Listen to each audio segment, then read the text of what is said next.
शेतकरी मित्रांनो नमस्कार. सध्या जर आपण बघितलं उन्हाचा पारा जवळजवळ 35 ते 36 डिग्री सेल्सिअस पर्यंत आपल्याकडे दिसत आहे. आणि अशा अवस्थेमध्ये आपले उन्हाळी हंगामामध्ये जी काही आपण भाजीपाला पिकं घेतो त्यात तुमचं वांगी असेल, टोमॅटो असेल, मिरची असेल, भेंडी, गवार यासारख्या पिकांचं उत्पादन घेत असताना उन्हाळी हंगामामध्ये जर आपण बघितलं तर मोठ्या प्रमाणावरती आपल्याला थ्रिप्सचा प्रादुर्भाव असेल किंवा तुमचं वांग्याला पिवळेपणा असेल, मिरचीला कोकड्या पकड्या असेल यासारख्या वेगवेगळ्या समस्यांचा सामना आपल्याला तशा या टेम्परेचर मध्ये या ठिकाणी करायला मिळत आहे.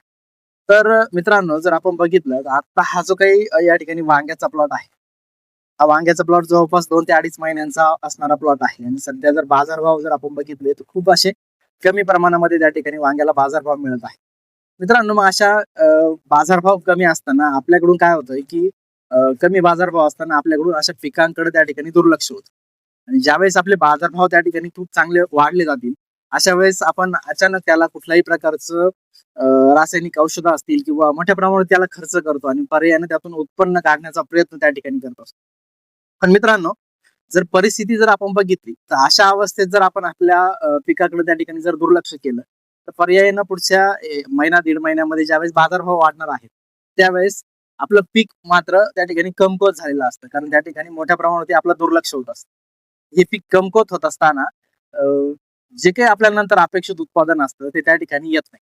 म्हणूनच मित्रांनो अशा वेळेस अशा नाजूक परिस्थितीमध्ये ज्यावेळेस आपल्याला बाजारभाव पण मिळत नाही, उन्हाचं तापमान खूप त्या ठिकाणी वाढलेलं आहे, तर अशा अवस्थेमध्ये आपल्याला पिकासाठी आपल्याला कुठल्या प्रकारची उपाययोजना करायची की जेणेकरून कमी खर्चामध्ये आपण जास्तीत जास्त आपल्या पिकाची कमकुवतपणा त्या ठिकाणी कमी करू शकतो आणि पीक स्ट्रॉंग त्या ठिकाणी मजबूत अशा प्रकारचं ठेवू शकतो. या संदर्भामध्ये आपण आजच्या व्हिडिओमध्ये या ठिकाणी सविस्तर माहिती जाणून घेणार आहोत. तर मित्रांनो व्हिडिओला सुरुवात करण्यापूर्वी जर आपण चॅनलवरती नवीन असाल तर सर्वप्रथम चॅनल सबस्क्राईब करून घ्या आणि बेल आयकॉनला क्लिक करा, जेणेकरून असेच नवनवीन शेतीविषयक माहितीचे व्हिडिओ आपल्याला सर्वप्रथम त्या ठिकाणी बघायला मिळतील. तर मित्रांनो रविराज ॲग्रोच्या माध्यमातून जर आपण बघितलं तर आज हा जो काही वांग्याचा प्लॉट आहे 2 ते 2.5 महिन्यांचा प्लॉट आहे. आणि या प्लॉटचा आता जो महिना चालू आहे मार्च महिना, तर अशा अवस्थेमध्ये वांग्याचे बाजारभाव जवळजवळ 150 ते 300 रुपयापर्यंत अशा प्रकारचे जाळीचे वांग्याची तोडणी केल्यानंतर असं लक्षात येतंय की वांग्याचे देठ त्या ठिकाणी बुरखे होत आहेत.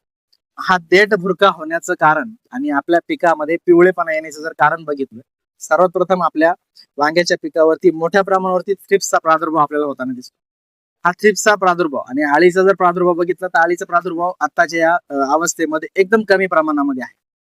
मग हा थ्रिप्सचा प्रादुर्भाव नियंत्रित करण्यासाठी घरगुती उपाययोजना, मार्केटमध्ये महागडे औषधं घेण्यापेक्षा घरगुती अशा प्रकारची उपाययोजना, आता कारण बाजारभाव कमी आहे, मग अशा वेळेस घरगुती अशा प्रकारची उपाययोजना आपल्याला करणं अत्यंत महत्वाचं आहे. पण त्यासोबतच आपल्या जमिनीमध्ये असणारा सेंद्रिय कार्बन हा वाढवणं खूप महत्वाचं आहे. कारण जेवढा जास्त सेंद्रिय कार्बन आपण वाढवणार आहोत तेवढं आपल्या पिकाची रोगप्रतिकार क्षमता त्या ठिकाणी चांगली असणार आहे आणि आपल्याला खर्च त्या ठिकाणी कमी येणार आहे. सगळ्यात पहिली गोष्ट जर आपल्याला कुठली करायची असेल तर आपल्या जमिनीचा सेंद्रिय कार्बन वाढवण्यावरती त्या ठिकाणी भर द्यावा लागणार आहे. आणि दुसरी गोष्ट, जे काही रस शोषक किडींचा प्रादुर्भाव आपल्याला सध्या पिकामध्ये दिसतोय त्याच्यावरती नियंत्रण मिळवणं हे अत्यंत महत्वाचं आहे. या दोन गोष्टींवरती आपल्याला अशा कमी बाजारभाव असताना आणि या अतिशय तापमान वाढत चाललेल्या दिवसांमध्ये या दोन गोष्टीवर प्रकर्षाने लक्ष देणं गरजेचं आहे. त्यातली पहिली गोष्ट जर आपण आता बघितली, सेंद्रिय कार्बन वाढवण्यासोबतच आपल्याला अशा उन्हाळ्याच्या दिवसांमध्ये पाणी व्यवस्थापन करत असताना वापसा कंडिशनवर पाणी देणं हे अत्यंत महत्वाचं आहे. जेवढं वापसा कंडिशनवर पाणी देऊ तेवढं आपल्या जमिनीमध्ये मुळं त्या ठिकाणी ऍक्टिव्ह राहणार आहे. पर्यायीने आपल्या जमिनीमध्ये सूक्ष्म जीवाणू सुद्धा खेळते त्या ठिकाणी राहणार आहे. मित्रांनो अशा प्रकारच्या वापसा कंडिशनवरती पाणी दिल्याच्या नंतर जमिनीमध्ये सेंद्रिय कार्बन वाढवण्यासाठी आपल्याला पहिली गोष्ट म्हणजे काय उपाययोजना करता येईल, तर त्याच्यामध्ये आपण जर बघितलं तर घरगुती उपाय जर केला तर आपण घरगुती आपल्या गोमूत्र असेल, शेण असेल, कडधान्याचं पीठ असेल याच्यातून तयार केलेला जीवामृताचा वापर हा जर आपण त्या ठिकाणी केला तर पर्यायानं आपल्या पिकाला मोठ्या प्रमाणावरती त्या ठिकाणी ताकद ही नैसर्गिकरित्या त्या ठिकाणी मिळणार आहे. पीक आपलं जोमदार सशक्त राहणार आहे. आणि मित्रांनो अशा प्रकारची ताकद मिळाल्यानंतर पिकाची रोगप्रतिकारक क्षमता सुद्धा चांगल्या प्रकारची त्या ठिकाणी डेव्हलप होणार आहे.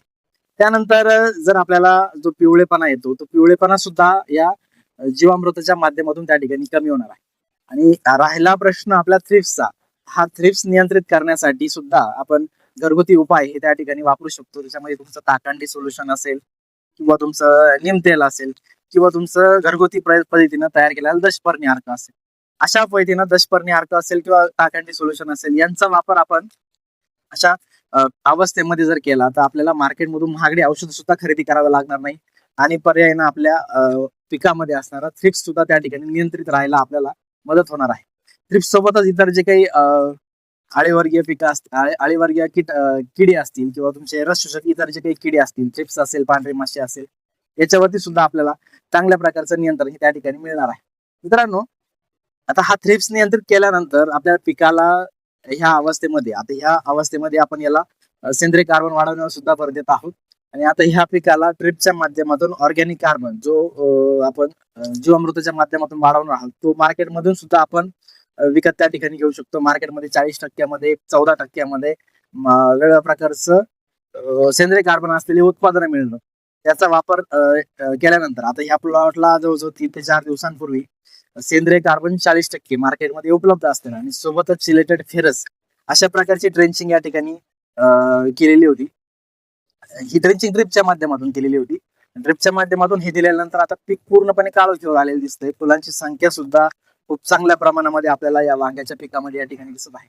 परंतु आता अशा वेळेस आता इथून पुढे आपल्याला हा थ्रिप्स महत्वाची गोष्ट म्हणजे नियंत्रित करायचा आहे, जेणेकरून आपला प्लॉट त्या ठिकाणी सशक्त राहील आणि सशक्त असलेल्या या प्लॉटला फुलकळी तर चांगली आहेच आहे, पण ही जी फुलकळीची गळ होत आहे ही गळ सुद्धा त्या ठिकाणी थांबायला आपल्याला मदत ही होणार आहे.